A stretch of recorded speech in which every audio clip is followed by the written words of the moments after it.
Welcome to NewsBreak, the show covering everything happening around Charles County Public Schools. I'm Terrell McSears. We have shown you a number of stories about the Department of Supporting Services talent to make existing school buildings look brand new. Dr. Gustavus Brown Elementary School will join that list in a few months.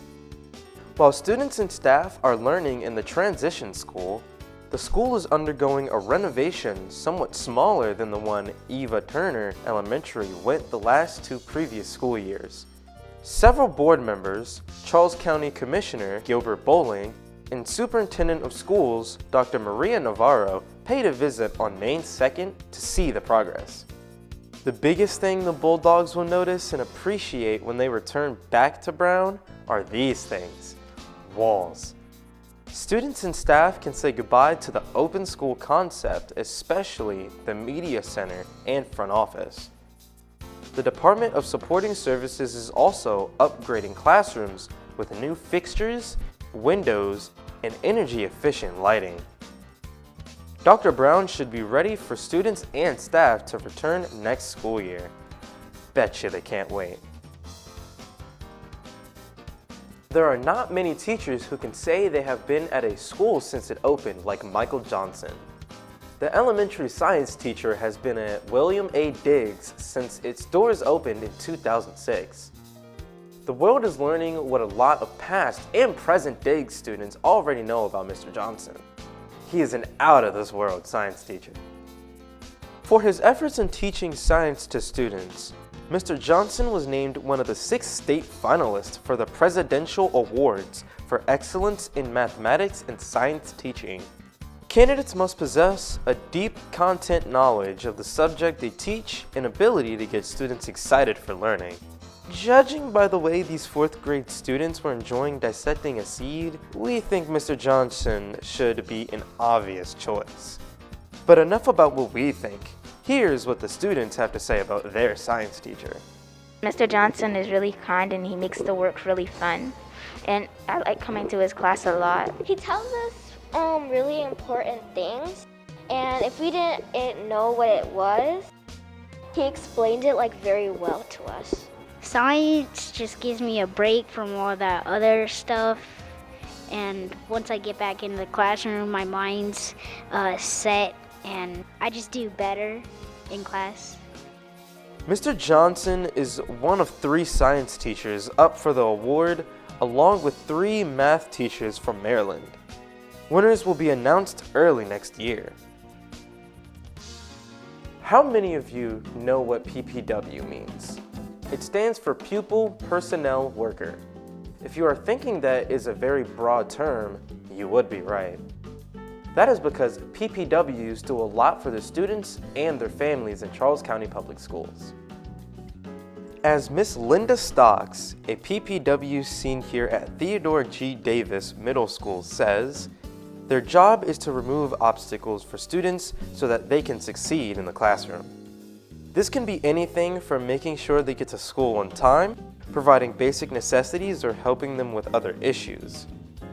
PPWs spend a lot of time in meetings ranging from student attendance to IEP plans to discipline hearings. They are also the only CCPS employee who can transport a student from their residence to school and back. You will also see them holding various drives around the holidays for local families, along with working with community partners and organizations. Being a pupil personnel worker is a lot of work, but has a huge reward.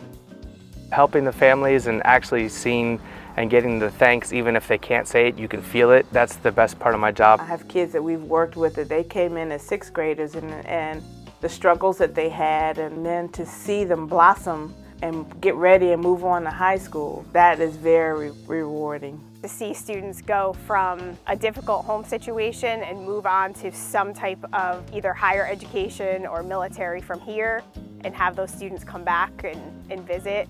So that's really satisfying.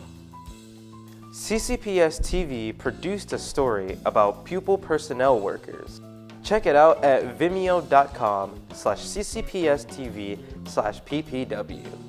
Or check it out on our YouTube channel. It's time for News to Know.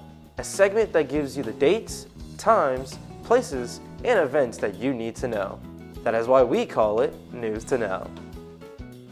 Class of 2022, our day is near. Commencement ceremonies start on the last day of May with St. Charles at 9, followed by Maurice J. McDonough at 1. The first day of June sees Henry E. Lackey Seniors graduating at 9, followed by Westlake at 1 in the afternoon. On June 2nd, La Plata High School's class of 2022 graduates, followed by the Cougars of Thomas Stone in the afternoon. Commencement wraps up on June 3rd with North Point at 9 in the morning. All graduations will be held at Regency Furniture Stadium and will be live streamed on the front of ccboe.com, vimeo.com/CCPS-TV, and the CCPS YouTube page. Schools will dismiss 2 hours early on June 10th through the 15th. The last day of school for students is June 15th. The last day of school for teachers is June 16th. Parents, want to keep your kids from becoming part of the couch? Charles County Public Schools is offering a whole host of summer activities, from enrichment camps to STEM camps at the James E. Richmond Science Center. This year, the school system added a CTE exploration camp for the rising 7th and 8th graders. Visit the link on your screen for camp offerings and registration. All are free for CCPS students except for the Lackey Summer Youth Camp. That will do it for this edition of Newsbreak. I'm Terrell McSears, and we will see you next time. Bye-bye.